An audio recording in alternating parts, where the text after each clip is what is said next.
সম্মানিত মুসল্লি ভাইরা, আমি আপনাদের সামনে পবিত্র কালাম থেকে দুইখানা আয়াতে কারিমা তেলাওয়াত করেছি। আল্লাহর রাসূল সাল্লাল্লাহু আলাইহি সাল্লামের অসংখ্য হাদিস থেকে একটি হাদিসের অংশ বিশেষ তেলাওয়াত করেছি। আল্লাহ রাব্বুল আলামিন যদি তৌফিক দান করেন, অল্প সময়ে আয়াত এবং হাদিসের আলোকে কিছু কথা আপনাদের সামনে তুলে ধরার চেষ্টা করব ইনশাআল্লাহ।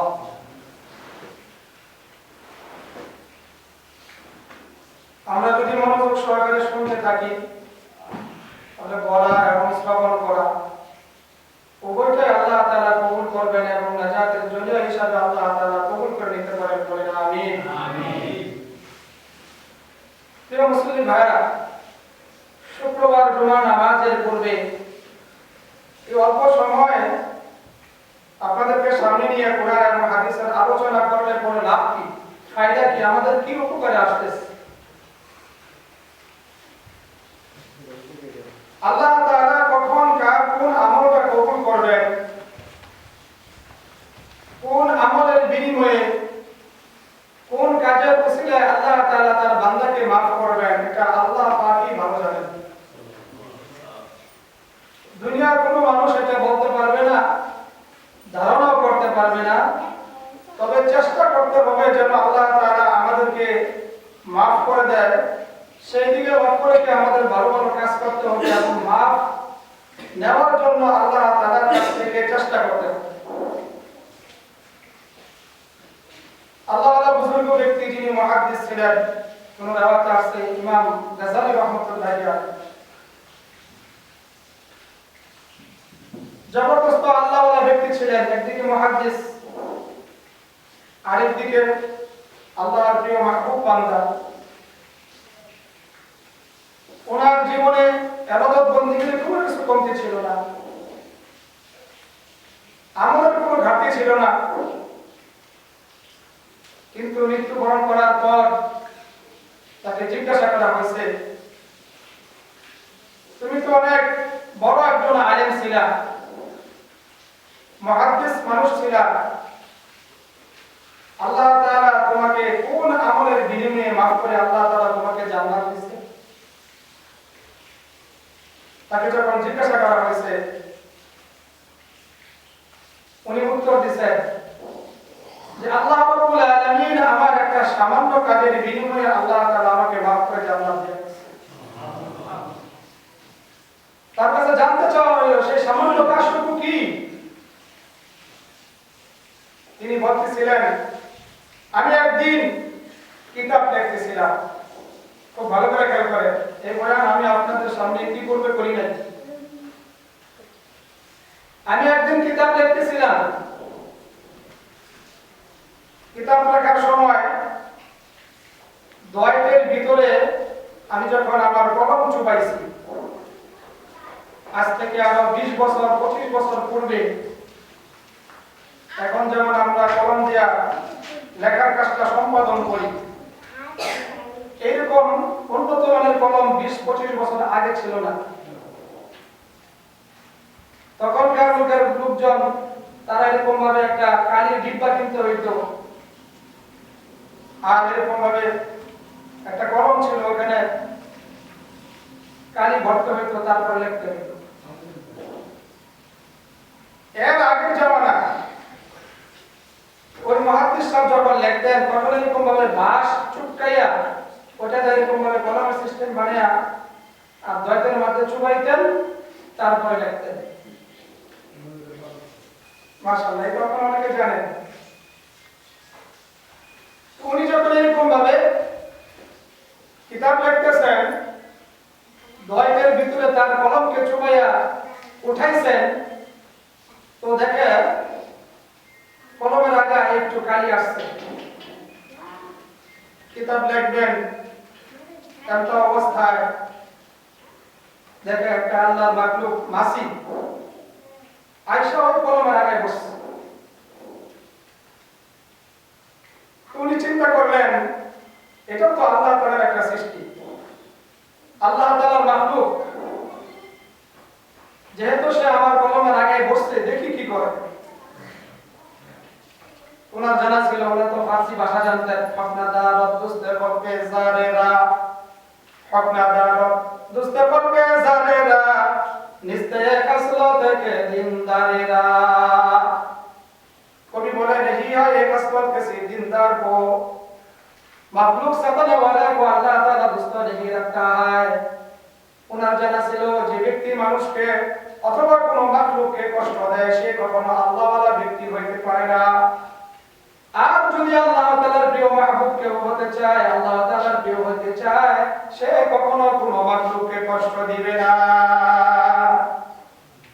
এই ব্যাপারে আল্লাহ রাসূল হাদিসের মধ্যে বলেন ওয়ালান নবী সাল্লাল্লাহু আলাইহি ওয়াসাল্লাম আল মুসলিমু মান সালিমা আল মুসলিমুনা মিন লিসানিহি ওয়া ইয়াদিহি আও কামা ক্বালা আলাইহি সালাতু ওয়াসসালাম। আল্লাহ রাসূল হাদিসের মধ্যে বলেন খাঁটি মুসলমান ওই ব্যক্তি যে ব্যক্তির হাত এবং মুখ থেকে অপর মুসলমান নিরাপদ থাকে। সুবহানাল্লাহ। খাঁটি মুসলমান তো ওই ব্যক্তি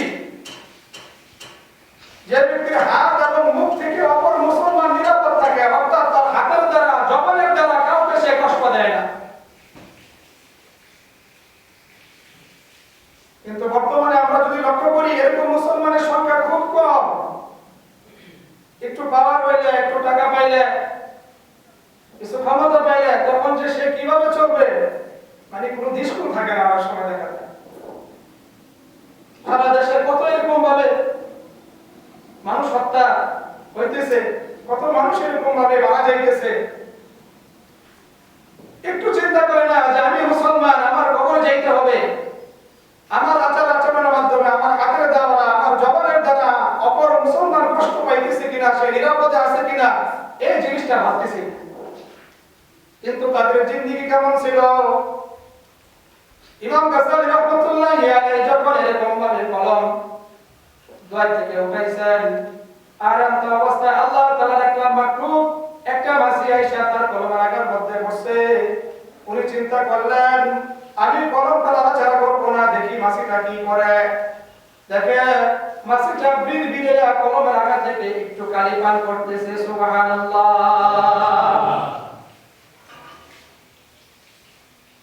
তুমি ভাবলেন মাসি হতো পিপাসিত, সে ক্ষুধার্ত, তৃষ্ণার্ত, অতএব আমি আমার কলম নাড়াচাড়া করবো না, আমি কলম স্থির রাখি। সে তার মন মতো, তার চাহিদা অনুযায়ী আমার কলমের আগা থেকে সে কালি পান করে তার তৃষ্ণা নিবারণ করবে। সুবহানাল্লাহ। এই চিন্তা চেতনা নিয়ে সে কলম স্থির রাখলেন, নাড়াচাড়া করলেন না।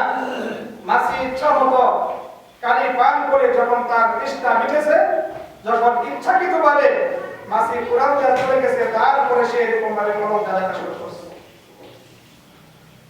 আল্লাহ রাব্বুল আলামিনের কাছে এই কাজটা অনেক পছন্দ হয়েছে।